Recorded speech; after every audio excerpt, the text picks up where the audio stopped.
Le guide suprême de l'Iran a rejeté lundi une offre de reprise des pourparlers du président américain Donald Trump et s'est moqué de l'idée selon laquelle les frappes aériennes américaines auraient détruit les capacités nucléaires de Tron. L'ayatollah Ali Khamenei a déclaré que si Trump pouvait se vanter d'avoir bombardé l'industrie nucléaire iranienne et de l'avoir détruite, il devrait citer « continuer à rêver à cela ». Les principales installations d'enrichissement nucléaire de l'Iran ont été complètement et totalement anéanties.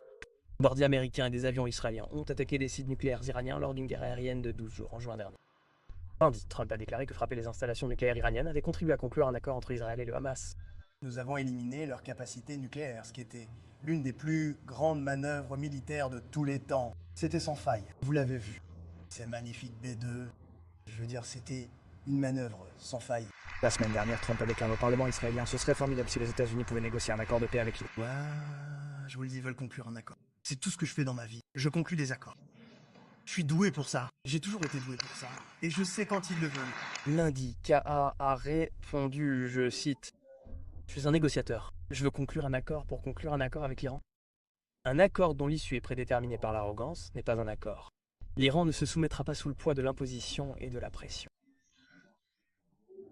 L'Iran avait conclu un accord avec les États-Unis et d'autres puissances mondiales en 2015, acceptant des limites à son programme nucléaire en échange d'un allègement des sanctions. Trump s'est retiré de cet accord lors de son premier mandat.